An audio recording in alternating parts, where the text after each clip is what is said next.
Here we are. Welcome to another episode built for this podcast, where you're either built for it or you're not. My guest today is definitely a great friend and built by this, for this, and because of this. And but before we get into the show, I just want to name out a couple sponsors that I have. One is Greg Reed, Dr. Greg Reed, and The Secret Knock. And the second one I have is Mr. B's Green Trees Fertilizer. Both of them are been with me for a long time and super supportive. So I'm a lot of gratitude to have them. But going into today's show, man, this one, this right here means so much to me, because I got one of my closest friends here that, you know, I love and cherish dearly. And he's living over on St. Croix, USVI. And if you've ever followed me and you know what I'm about, you know, I diverse my life into the culture on some of these islands, and USVI is in St. Croix is what I considered my future home, and great people there, farmers, and I mean it's awesome. Same with the Big Island of Hawaii, for a Loapuna area out there on the Red Road, you know all about that, uncles and the community down there. But today I want to welcome he hates when I call him this, but it's my Rastafarian pirate, Paulie, and I'm the only one that can say that. And we're going to talk about some really, really important conversations today. I mean, he's been on this mission and educating me a very long time about. I'm just going to get into it. I'm going to introduce him. This is Paul Cusin. And Paul, welcome to the podcast today. If you want to go ahead and tell people a little bit about yourself, kind of a little bit about, why I call you the pirate and all that stuff. Like, there you are, brother. Yeah, man, Patrick. I really appreciate you bringing me on to this. It was really exciting to hear that this was something that you were doing. A lot of sense. And like I said, it was an honor to be asked to come on as one of your earlier guests. Yeah, man. I mean, I remember the first time I came into contact with work. I was researching different ways of farming, and just the whole regenerative principles. All of these kind of were new terms to me. So I was typing in everything into search engines. And your work came up, some of your earlier... What was the name of that show you had? A Day in the Life. A Day in the Life. And I watched a few episodes of them, and some of them brought me to tears. They were just so real, and it was going along a principle of goodness. And you were giving an example of someone who was basically a pioneer in an industry that was full of people just in the shadows, had the gusto to come out, and just that alone, that courage that I was seeing happening. And I remember I came to in Northern California, I came to an Emerald Cup just as a spectator, and I was looking for you, and I had kind of gotten discouraged because I couldn't find you in and amongst the whole hypeness of the whole thing. And I got caught in a rainstorm as the whole thing was shutting down. It was the final day. People were, it was tired, whatever. And I just crammed underneath this tent, and I saw you, and I was like, wow. So I got a chance to talk to you. You were clearly exhausted, but it was the welcoming vibes you had from somebody so far away. And then fast forward, I meet Jonathan, and then Jonathan is who connected you and I. And it just was a first conversation, and you just showed that you weren't playing around with what you were saying. A couple weeks later or so, you're in the VI, and we're in a breadfruit kind of environment. There's like That's a right. breadfruit meeting that we attend, and I see that you pull up somebody, and yeah, man, you just move with a fearlessness, and that type of spirit is why I love the conversations with you, because I'm allowed to share the information that I've gathered. And it's going into courageous ears. A lot of people, they're not built for it. They're not built to hear the truth outright, even if it like Earth, life on Earth depends on us becoming, these conversations happening more often.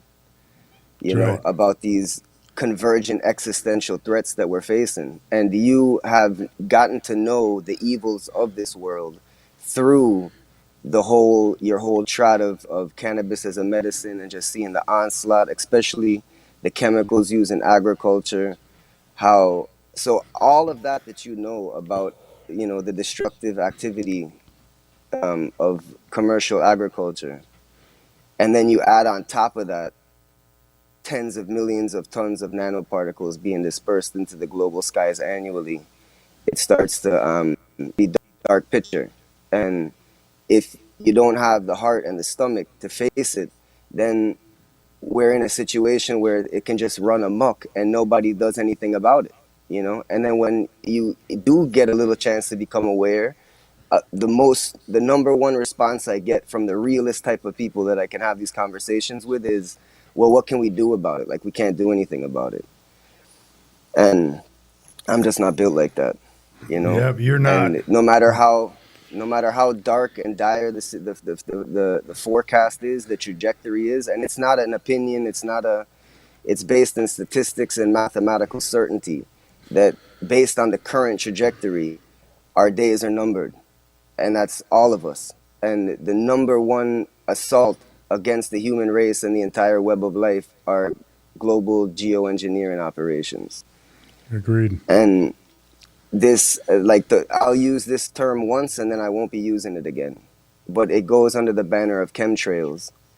And using that term right there, you're buying into a propaganda campaign, The whole climate change thing, the whole global warming thing, it's all based in an aspect of truth, but nobody's really giving you the full story, because the situation is indeed that dire. The polar regions are melting, and the melting is going exponential, and the sea level rise is happening all over the world. Miami spends $1.5 billion a year keeping the streets dry, and they just had huge flooding.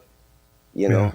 So with agendas, there's no way. It's okay. You can only speculate and put your reasoning together and try to figure out best what the agendas and the whys, but it all bubbles down to control. And when you're hell bent on everything, the weather systems of the earth, which seem to the layman, to regular people, even me, before I got educated on this, was that's impossible. There's no way that you could do that, without us knowing about it, without everybody knowing about it. Well, it's the same thing with agriculture. How was it that they were able to sell us cheaper food and convince us that it was more nutritious, food out of the backyard and from the local communities, and give us cornflakes and bananas all year round, in places where people don't even know what a banana plant looks like, Yep. So the collapse of the ecological systems of the earth, which we rely on, we're natural in the earth. We're of this earth. We're made of the same elements, and so there's got to be some kind of mental deficiency happening on a mass scale.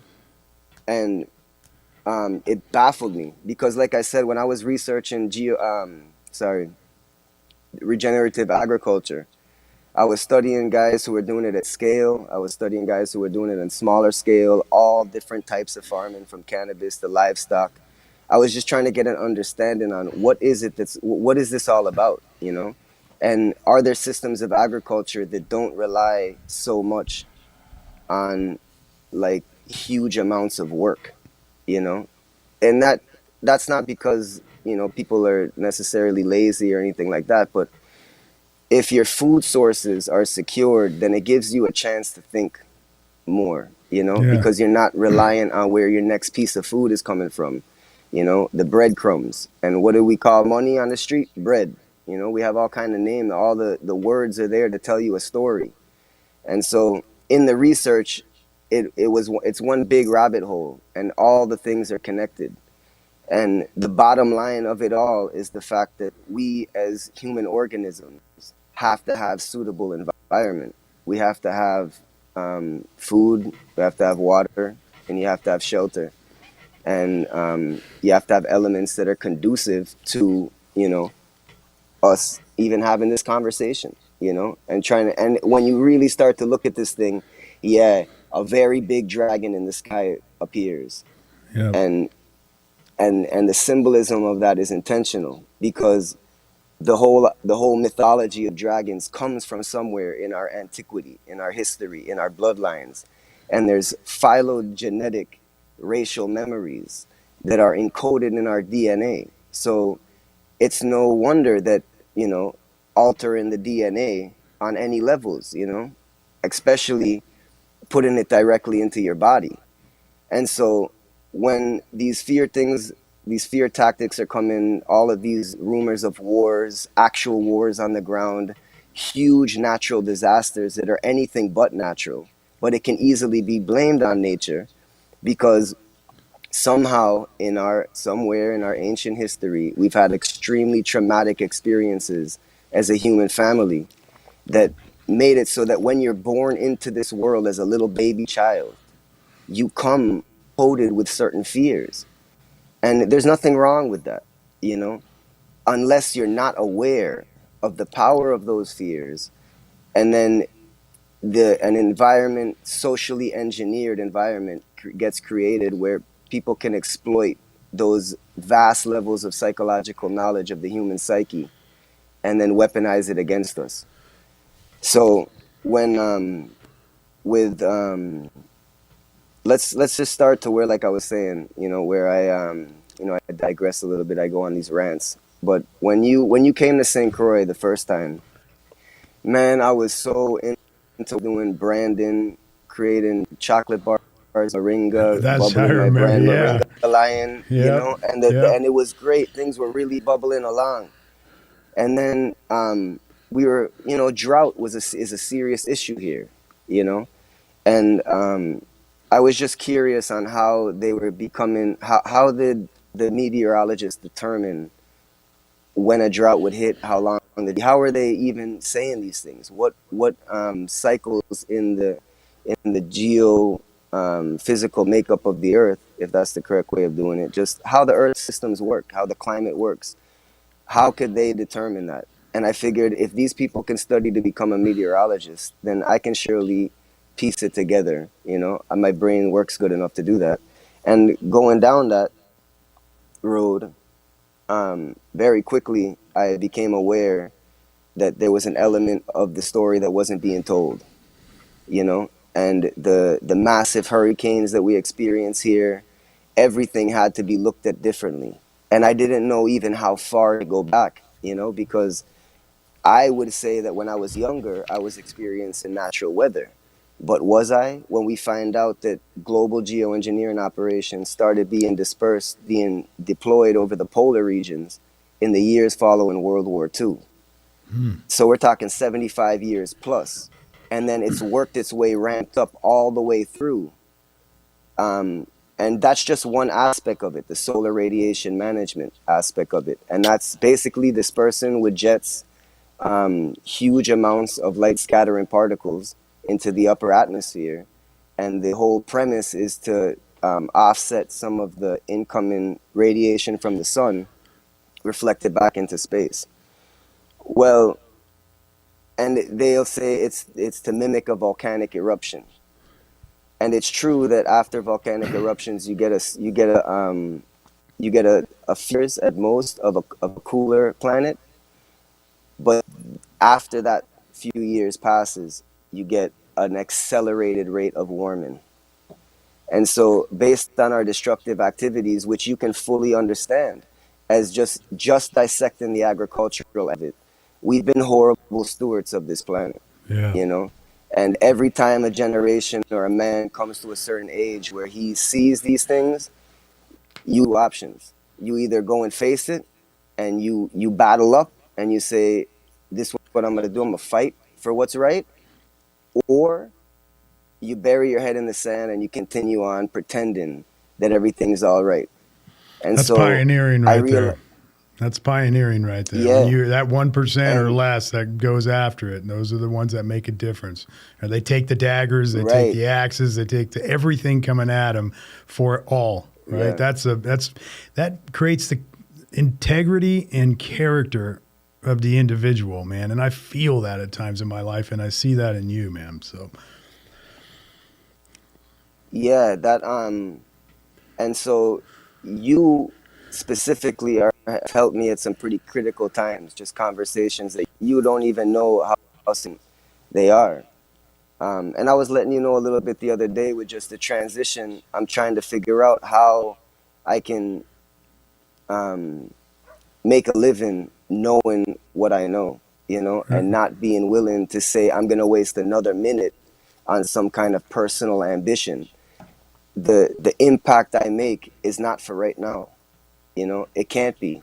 amen. Um, in We're in an information age where you can literally access very easily if you have the courage to do objective research, and you can verify everything that I say about what's happening if you're willing to comb through all the information and determine with your own sense of reason. You, somebody who travels around, so you've seen what different ecosystems look like. You've Yep. seen the degradation of the forests in Northern California. Yep. You've seen what's happening out there after years and years of protracted drought, and things are good in your life. Things are bubbling. You're busy. That's what I mean. Is like I wasn't aware of the bigger picture, and so now that I am aware of the bigger picture, I have to transition into to trying to blow the trumpet as loud as I can, Yep. to as wide as I can, as to try with all my willpower, which is all we really have that's our own, to make a difference for somebody somewhere to potentially make it through what's coming. Because on the current trajectory, if nothing changes, if we remain on this course, we hit the wall at full velocity very soon. Very shortly after that, we're on a spinning rock in space, and there's no habitable life on the earth. That's the current trajectory. So that means a course correction is needed, and it's a complete course correction. And how does that look on our daily lives? How does that look for what we thought was important? And so we have to just take these things into account. The whole global warming and climate change thing, it's a hoax, but it's not a hoax in the way that most people who are in the alternative space are their understanding is skewed if they think that this is a complete hoax. I live in reef ecosystems. I've spent my entire life in the ocean, and I can remember being a child and looking down under rocks, looking down off of docks, fishing, how full of life it was as a child. And I go to those places now with my children, and they're completely dead. Yeah. No living coral. It's just full of algae. There's no fish around. This doesn't magically get better all of a sudden. These are ecosystems that were in the millions of years of making. I can't say that for sure, but it takes a long time. Yeah. So what do we do with this situation? We all know a certain paradigm, and we've been fooled to think that that paradigm is staying forever, that we could just grind up nature, and that rope wouldn't have an end. And so here we are on this full steam ahead, about to hit the wall. And that's the thing. There's certain elements of this are built into the equation, so we're not going to be able to avert the impact. We can potentially change the composition of the impact as to set the stage for someone somewhere to make it. That means that none of us have a happy ending secured. First of all, as a man, are you okay with that? Like, these are questions I ask myself. I'm not putting Yeah. you on the spot for it. Yeah. What I do know is, with what I learned, is that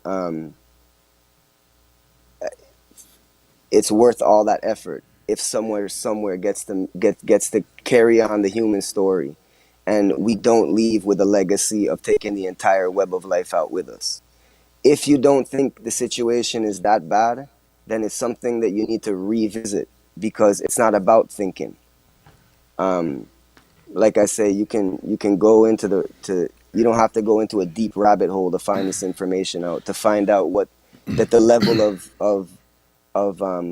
collapse. Here's some statistics for the viewers to to look into and to think about.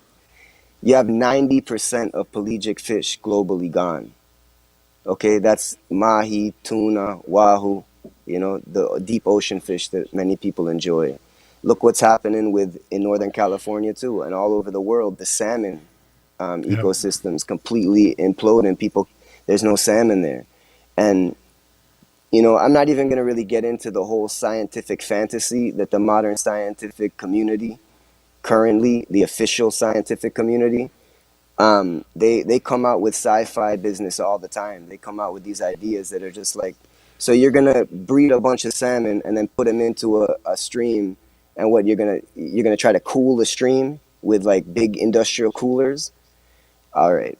Right. Yeah, I don't entertain that kind of thing. It's so frustrating to see what people, if they are reading these things and propagating those ideas as legitimate. And I'm glad that word comes up, because in speaking about the climate, there's no legitimate conversation to be had. And I'm taking this from Dane Wigington. This is a man he comes from Shasta County area. He's up in the mountains, up in Lake Shasta. And he's been studying this for a long time, for the last 20 years or so. Since he became aware of these things, he's been blowing and I owe my knowledge of it to him, Yep. And so that to me, remember when you were shooting some video here, we had a conversation, the whole testing mechanisms in Northern California. And I asked you, like, what kind of elements do they test for? And I was surprised, but not at the same time, to find out what elements were missing off of that list. And so, it's gonna take all of us who are willing to face this issue, to talk about it, and to educate ourselves on it. And what you're doing right now is you're doing a part in it, because you're giving a voice to just a guy out here who cares about the earth and cares about humanity and doesn't want to see us go the way that we're going, And so the rulership of this earth, right? I'm sure I don't have to get too deep into the hidden hand that seemed to run things, And these people are acutely aware of how our psychology, acutely aware of the conditions on the planet right now. And why are we not being told? Because if we know how drastic the situation is, it would be full and widespread panic, and you can't control that type of population. So it's just things to consider, I'm not trying to paint a picture for you. I'm trying to give enough clues in this very short time we have on the phone for your podcast, enough for people to just start looking at the situation for what it is, I mean, I can tell you how the eye-opening time for me with you and going out there is, it was the time when I came back with the whole film crew with A&E, and I really started diving into it. We had the whole film crew there, and we're doing Soil King Farm Rescue Project, and all of a sudden, my eyes started. I mean, I've been listening to you for a long time. You turned me on to Dane Wiggins too, which was just mind blowing. Once you start knowing, you have to know. You can't ignore this in life. Sitting out here in the Phoenix Valley in Arizona, people don't have to deal with this. We got monsoons come in, but it's just a way of life because it doesn't affect them in a negative way. You have to go to certain parts of the region and meet people like Paul, who are really seeing what the world is doing and so going out to St. Croix with a film crew, and all of a sudden I'm sitting at a nice restaurant. I think we went to whatever we were at, that hotel, where it was not a Hilton, but one of the other ones, and I ordered the fish of the day, and they brought me salmon. Right? I'm like, the salmon on St. Croix for the fish of the day. Really, that was like, okay, really what's going on here? So I started diving deep and I started asking really what's going on. What I found out is there's a 51% or over 50% obesity rate, which I was like, well, that's absolutely insane. Okay, why is that? This is the breadbath of the entire region of the Virgin Islands, and even back into other areas, Puerto Rico and the United States, it used to be the breadbath and feed everybody and everything in St. Croix. Wake me up to even think about that. And now they have an over 98% then, that was 4 or 5 years ago, 98% import of food. And so I'm like, I know the farmers. I live in the culture. These are my people, right? I go deep into community and culture wherever I'm at. I don't like. I'm not a resort type of guy.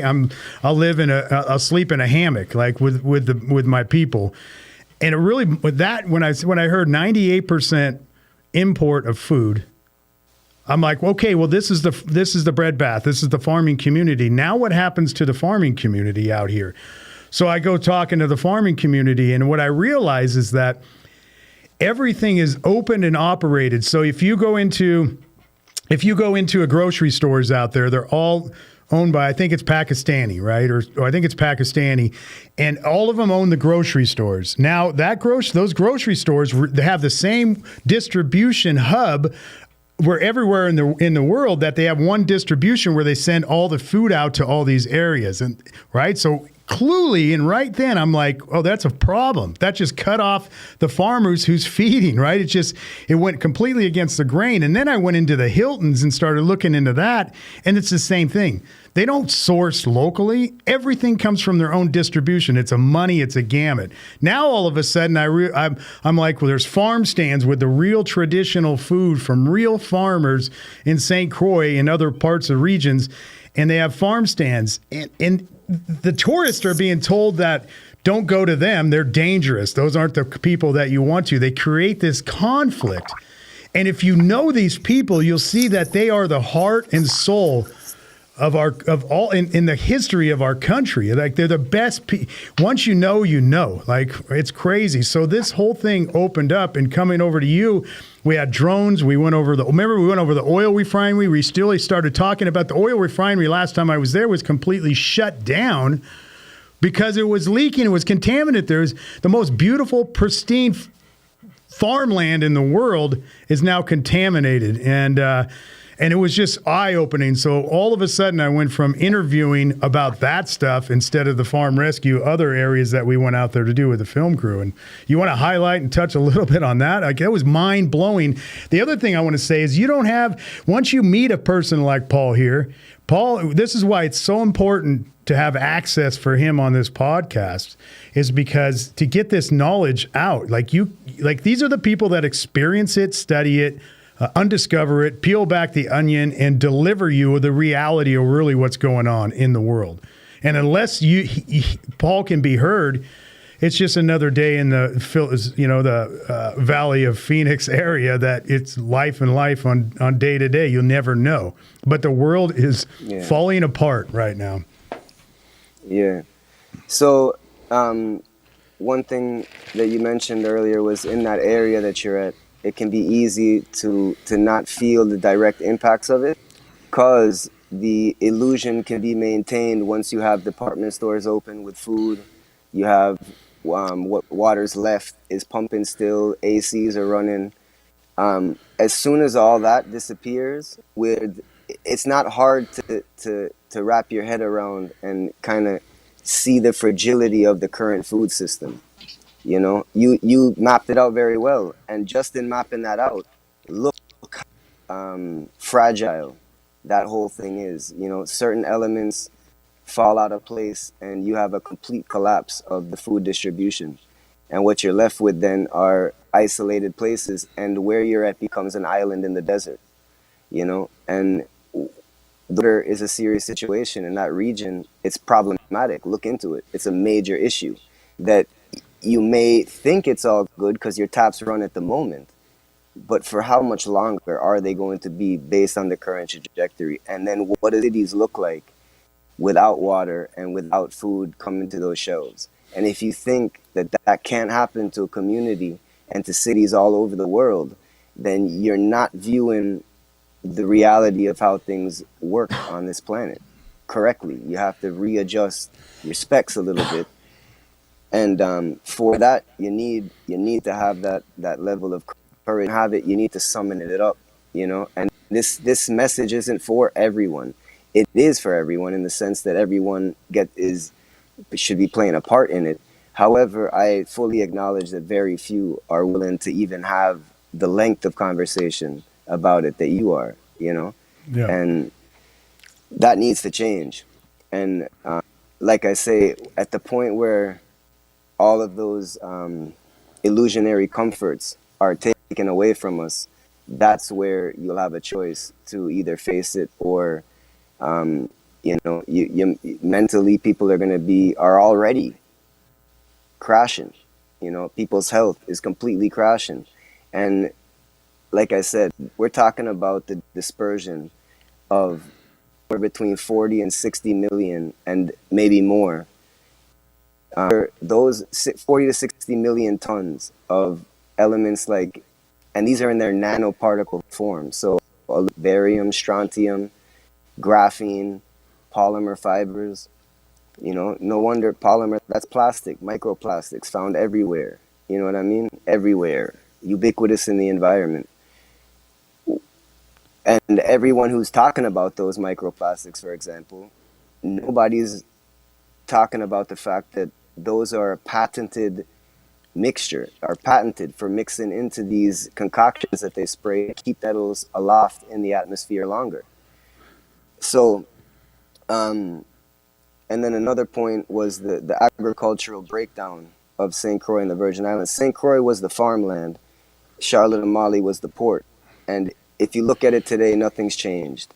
And it's not a this or that equation. That whole dichotomy of thinking it's either this or that. And no, it's a this and that and that and that and that. And this region was used heavy for retraining.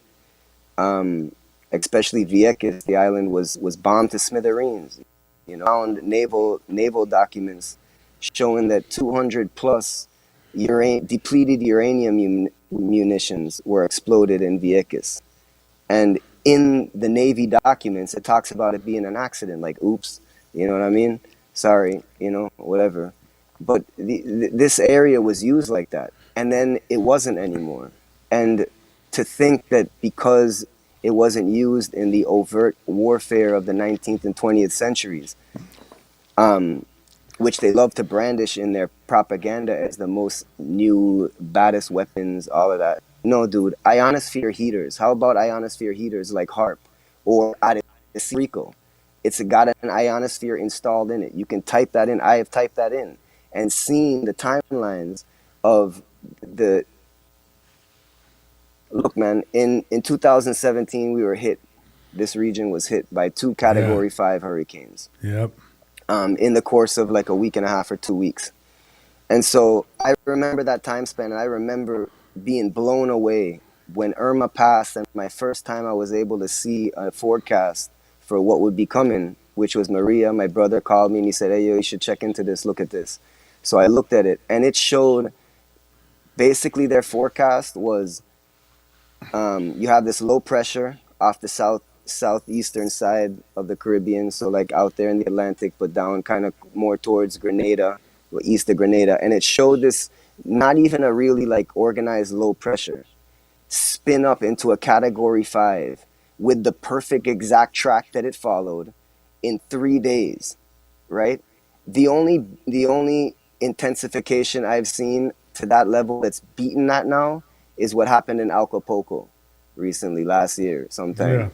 Yeah. That went from, within 12 hours, it went from a mediocre little spinning low pressure into the most catastrophic hurricane that's ever hit the region, and up there with the most catastrophic hurricane that's ever made landfall. They're talking about Category 6 hurricanes now because of that storm.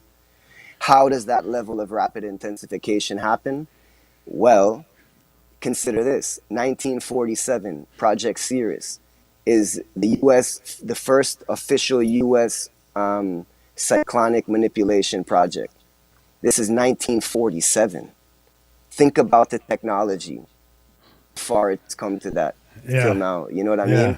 And Yep. and you really have to start looking at this like, yes, they can manipulate a scale that is very difficult for somebody who's trapped in a phone, in phone life, that has no idea about the world around them. They have never spent time in the forest. They've never spent time in the reefs. And if they have, it was on a vacation or it was a hike in the woods or whatever the case may be. But it's men like you who have spent years in isolated regions, waking up to the sounds of birds. You know, you're Yep. connected to the earth on a level that a lot of people aren't.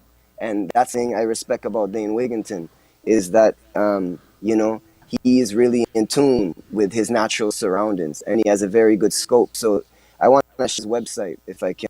Yeah. It's Yeah. www.geoengineeringwatch.org.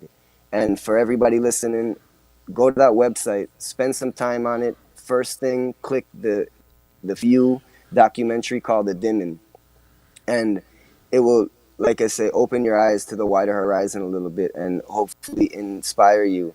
And this is what's the key, man. People want to know what we can do about this dark corner that we're in. We can start to face it head on. Warrior up, you know what I mean? Yep. And start to look at these things. And I'll give an example of somebody who did this, and to show some of the technology that was there at that time in 1936.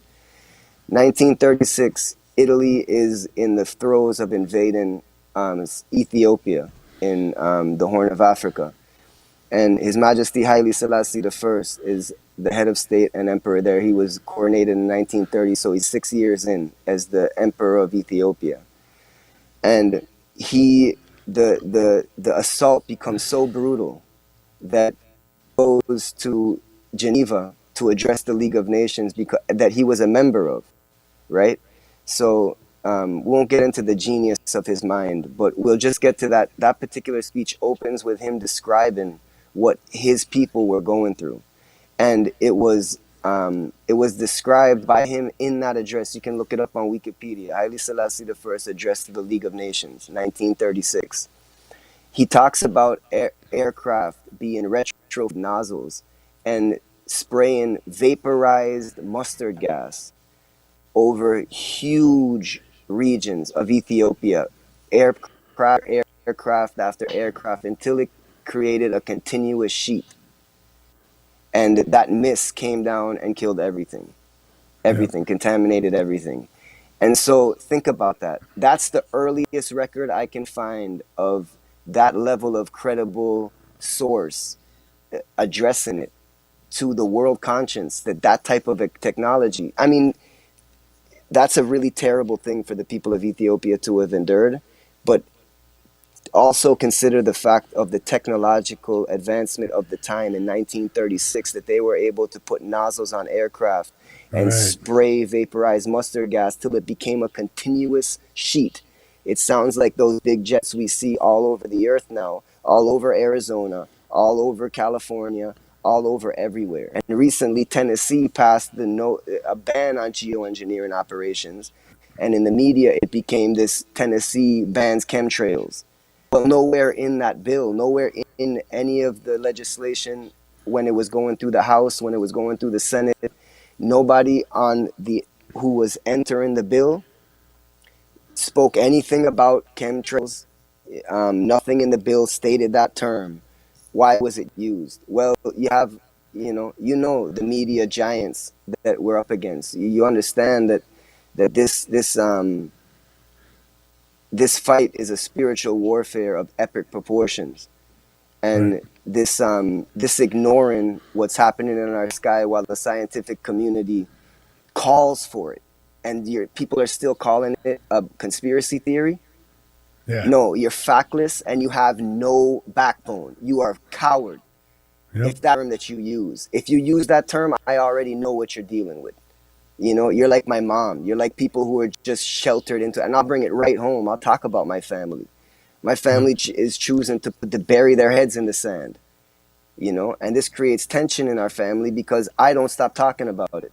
And so this being here with you is a mark that shows me like, look, this is what you want to be doing. You want to be disseminationist. You want to have a channel where a space that you can speak openly and for long periods of time, and people can come whole of vibes and listen, you know, and start to educate yourself on a broader horizon that even goes, because like, you can't talk about world history without talking about Haile Selassie the First. I don't understand how researchers who are so knowledgeable about this have no idea the degree that happened in 1936 when he would address the League of Nations in Geneva, the type of ripple effect that's, you know, that is why we have a chance to defend righteousness today. What if Hitler had won, dude? What if Mussolini had won? You would have had what they're bringing down on your head right now. It would have already occurred. Right. But he set the international genuine morality precedent by doing that. And he gave the good people of the earth the reassurance it is good over evil. That's the symbolism of it, you know? And so in 1963, when he addressed the United Nations, he made a very, very revolutionary statement. He talked about it. I'm not going to say it verbatim, but I'm just going to give you a little idea of how it led into this, where he was about the challenges that we face unprecedented, Yep. right? And that is absolutely true. Yep. We are in completely uncharted, you know, we are, bro. So what are we to do about this? Like, how can we prevent the trajectory of complete annihilation of the entire biosphere as our legacy on our way out? You know, he said we must become members of a new race, and we'll have to, our education and our environment ill prepared us for what we have to become, you know? Yeah. And that speaks to my heart in ways that I don't know if I can put it into words. It just says, you know, become that. And in this widely and more increasingly difficult times that we're facing in our personal lives, right? Our relationships, all of these things being just, we have weapons being against us that we're not even addressing, you know, the type of frequencies that they're using to manipulate the atmosphere and these It's particles. happening. It's all happening right in front. I mean, just this year, if you like, they're going to sell you what we want to be heard, right? But you look at Dubai this year, right? Dubai cloud seeding. I mean, you don't see people talking about this. Look at the floods that came down. They could not stop the rain. Why doesn't media talk about that? Like, it was catastrophic amounts. The entire Dubai region was wiped out with water that they couldn't shut off. All they wanted to do was do a little seeding and create a little bit of rain. The rain was unheard of. It was a complete disaster, but we hear nothing about it.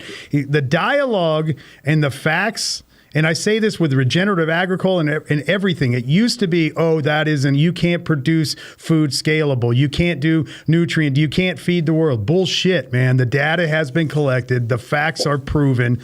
It's all here right in front of us. All you have to do is your own due diligence and use your own conscience and come up with your own knowledge and judgment against each category that you're studying right now. And you said it, like you study these things, right? If just go to a website and really look into it, just start. I would never know about a lot of this if it wasn't for you listening to you. Yeah. And it completely opened my eyes to really what's going on. It's really interesting. Like I said, when I went out there with a film crew last time, it was like we were going on a project to do something, and the next thing you know, I took a left turn to reality. Yeah. Holy fuck. I still have all that content, looking for a producer, looking for a docuseries, looking for somebody to take it. I have all that. I own all that content, right? Yeah. Crazy. All those interviews. An area like when you talked about the refinery, the refinery sits in an area that was once the most amazing Blue Lagoon type of estuary in the Caribbean, one of the largest of its kind. And all of those type of estuaries have completely collapsed. And you flew your drone over one, which was right near where we did some of those. which was Great Salt Pond. And Yeah. it's very difficult for me to look at that region knowing what was there and knowing that it's not coming back in any time frame that matters. And if decide that I want to think that it is and go life that, oh, it will magically reappear, then that type of wishful thinking, it's not conducive to survival. That we have to drop that whole thing. You know, we have to understand that we have sea levels, the sea surface temperatures are hundreds of days of record shattering one day after the next. We're already further up in temperature than we were this time last year. And last year, the temperatures in the Gulf of Mexico, for example, near Florida, went up to 102 degrees, man. Everything dead, you know, all the coral bleached out, fish weird behaviors. And so inertia can't just be stopped just so. These are the things we have to accept. And so yeah, I mean, we're watching it before. And go ahead. You were saying we were on the phone the other day, and you were talking about real time temperatures, right? And you really, and can you want to highlight on that, like the real, right? The Yeah, heat. Let's yeah, talk. right. So clearly, temperatures are being drastically under recorded. Right. So when you hear like, oh, we gotta slow down the temperature because we can't pass 1.5 degrees C of warming. When you hear that from the IPCC, the Intergovernmental Panel on Climate, climate change, out of the UN, scientific panel ever assembled for any subject in human history, and they're telling you that we got to stop before we pass 1.5, and on the ground frontline data shows that we're past 3.5. So Yeah. so this is what the real this people can do this on their own time in their own areas. I actually heard when you guys were coming in somebody mentioning how warm it is out there right now. Yeah. And so the real field temperatures, or the heat index, is a combination of air temperature and relative atmospheric humidity. And you plug those two into a calculator that is for in the heat index, which is based on the wet bulb effect, which is a point where um, the the temperature and the humidity are at a certain level that it becomes impossible for the human organism to cool itself. And these type of combinations, which you would be amazed at the numbers that it takes, it's not very high, you know. And you end up in a situation where, like, what we're experiencing here is unreal right now. Mm. I'm recording feel like temperatures of 160 plus, you know, and that's due to the high to the 100 plus degree air temperature, and then also the high humidity of being an island out here. So, example, up where you're at, it's drier air, you know. Right. So the combination is different. But what is definitely happening is an under because I recorded the other day at about 2 o'clock in the afternoon, like I said, 160 plus heat index. But the Weather Channel said that it was 103-degree heat index. So Yeah. what's going on here? And so Yeah. I find out that the Weather Channel, all the National Weather Service and NOAA employees are under an illegal federal gag order. That's what I'm saying Um, right here. This they're is under an illegal fucking. federal gag order, and so they don't do any weather modeling for themselves, right? So there's not a meteorologist that has any type of cognitive ability that doesn't know that this is going on. They're either criminally ignorant or they're a part of the cover up to protect their paychecks and pensions. Either way, justice will be served, you know. And the whatever the problems, whatever the issues that we decide that we're going to fight for, I just would like to have everybody consider for a moment, what does your fight look like on a dead planet? So that means that Yeah. we have a situation where everybody needs to put a little bit of focus onto the greatest and most immediate threats we face, short of not nuclear cataclysm. That is geoengineering operations and all that they entail. And you mentioned the rain, the drought and deluge back and forth, temperature whiplashes. All of these are hallmarks of these type of operations. When you have chemical ice nucleation for weather modification, they're patents. These are patented processes. that up until 2009, the whole major media were covering the Chinese government causing $1 billion plus worth of damage in Beijing because of engineered winter event. This was what they were telling you, but it doesn't have that technology and wouldn't use it against you because what? They love you so much.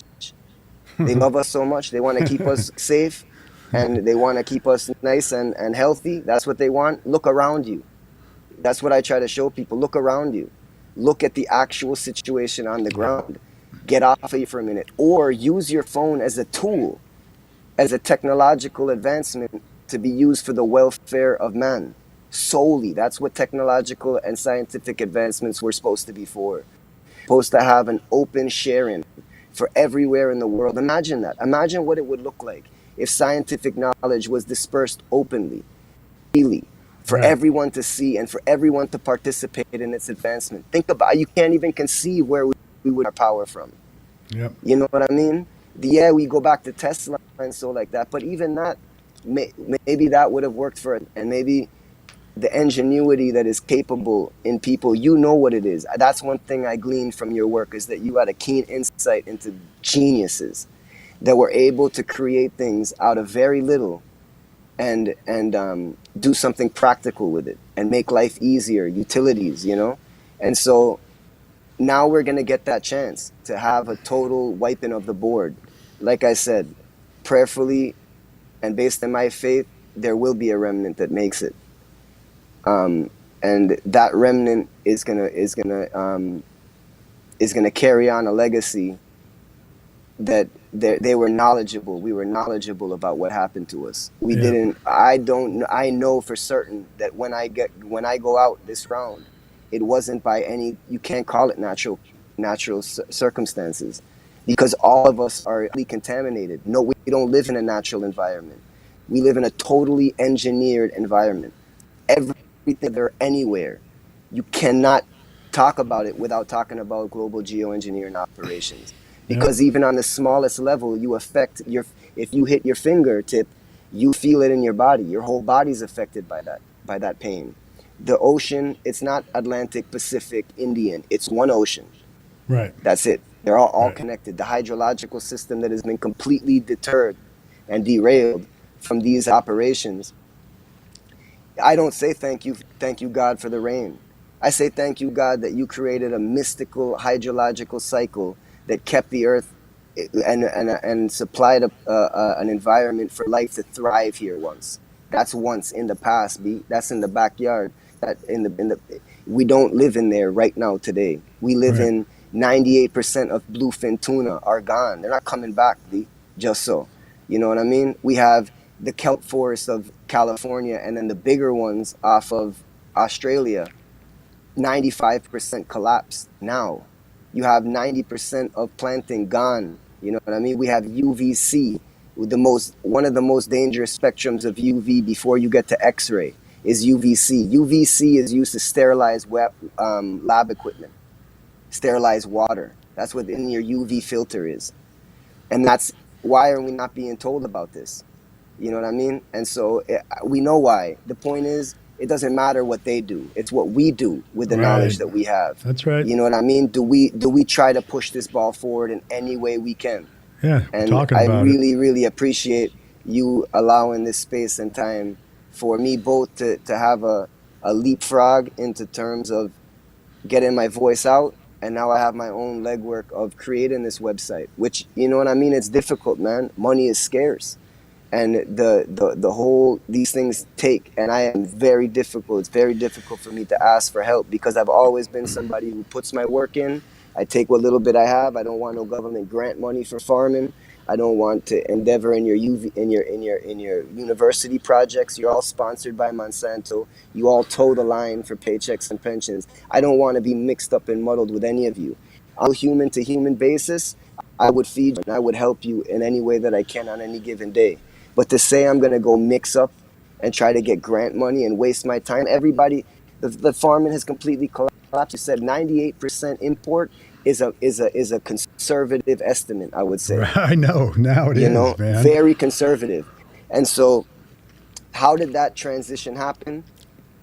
could St. Croix, for example, have been an early target and an example of what weather warfare could do to agricultural regions that are Sure, messing that up absolutely. all Yeah, over the earth? definitely. Absolutely. Yeah. Absolutely. It'd be a perfect place to do it. Yep. Since you were blowing up uranium depleted munitions That's right. on the island next, you know what I mean?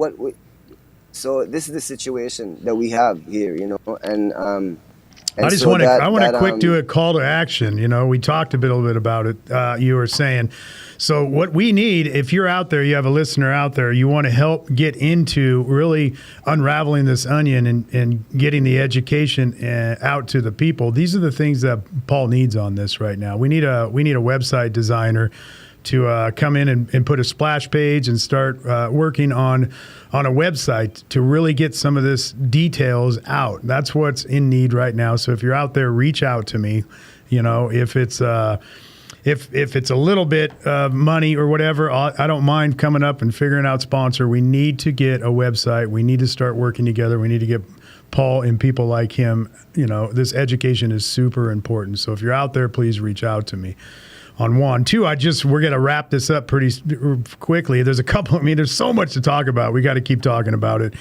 But we didn't talk about the sarcasm. What is really another eye-opening was one of the reasons I went out there is because we were trying to harvest some of that seaweed that was coming out there that came up from the water worm. And then after bringing some of it back here, I started doing testing on it, and that shit was so toxic. Right. And I was thinking, what do we do? You make food out of it, you do anything. And really, you don't want to do anything with it. It's a environmental hazard.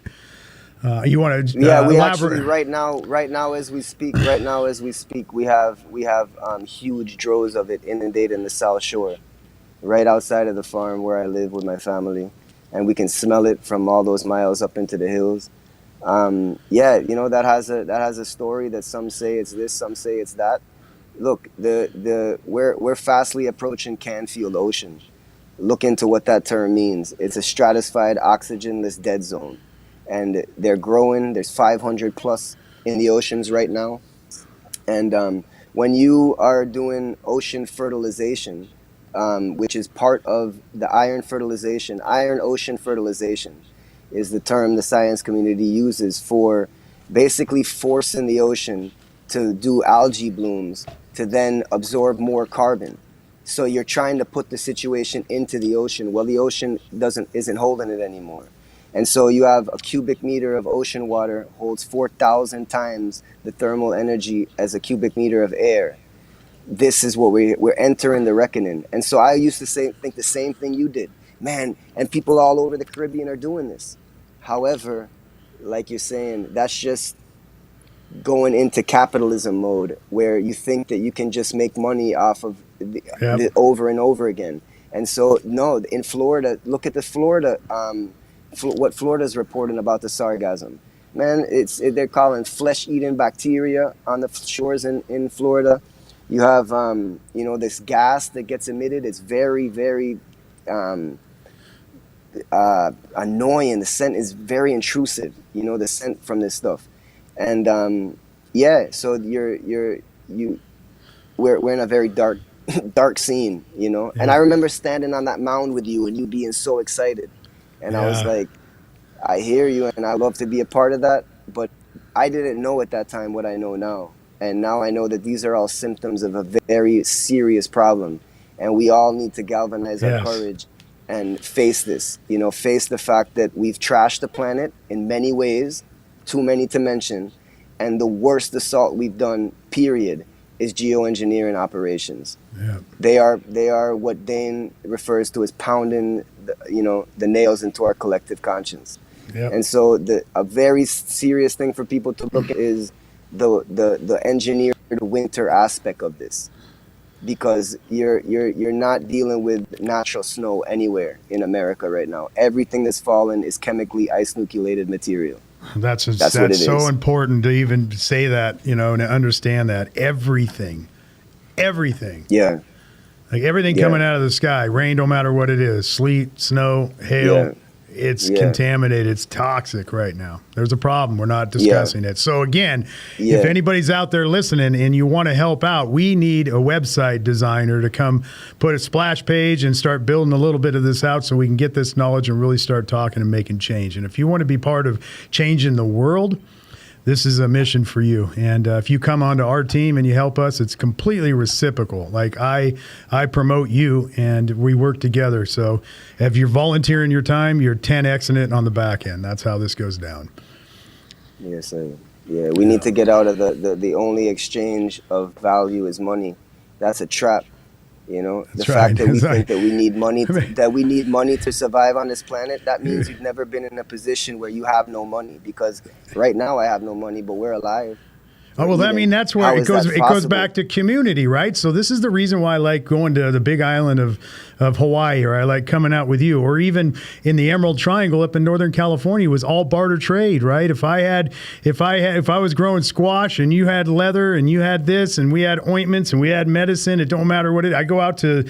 It cost me nothing to get the plane rides cost me money. Living amongst the community does not, because it's all barter trade. In Hawaii, coconuts, I trade coconuts for doobies. I trade, there's just this whole barter trade thing. I'll go out and do a few hours worth of work. All of a sudden, we're having potluck at the end of the night. And money doesn't matter. It doesn't run the societies in these communities. It just doesn't. So, I'm really honored to be your friend. I'm really honored that God put us together, right? And just to, you've seen the worst of me. I picked up the phone and talked about it, and that's been vice versa. And to have a brother like you that I feel like our souls are, matched on the same mission, it just feels really good, man, to have you in my life. It really does. Same here, Patrick. Thank you. We're going to wrap this up. Is there anything else you want to say? I know there's so much for us to talk about, but I mean, I have a YouTube channel called Anya De Dia. That's your show notes. I send it to you guys so that you can attach it there. That's kind of the beginning of my first little recordings that I've tried to put out into the world, for some exposure to a different way of looking at things. That it's just my piece that I'm trying to offer to humanity. And if you're a producer out there watching this, you've seen what I've done over the many years. I'm getting wrapped up over here. But if you're a producer out there and you really want to do a real good docuseries and get deep into really good topics like this, and being part of changing the world and bringing it back to, a steward of the planet mentality, man, hit me up. Let's go. Let's go, man. We got this. Definitely. So again, thank you for coming on the show. You're definitely built for this, like hands down. Same time, same team, cut from the same cloth. And warriors, like definitely shoulder to shoulder warriors, man, on the mission. So thank you for coming out. Again, sponsors, The Secret Knock. I want to throw that out there for helping fund this project. Dr. Greg Reed, who's the Millionaire Mentor, which is my mentor. Mr. B's Green Trees, who has always been supportive to anything that we're doing and sourcing the cleanest inputs, and taught me a lot about sourcing, right? Sourcing. So I love that product. Yeah, I know you've had it out there. You've had my soils out there. We'll go into a whole nother thing, but anyways, next one of these we're gonna have by the end of this year. I'm gonna try to get out there and bring the podcast right into Tippy's studio, and we'll do that there. Yeah, that's great. Make some change. Thank you, my man. Appreciate it. Thank you, say Patrick. hi. Uncle Pat says hi to the kids and family out there as well. Okay. Yeah, no doubt. Same to you. Love you, brother. Yep, absolutely. Love you too, brother.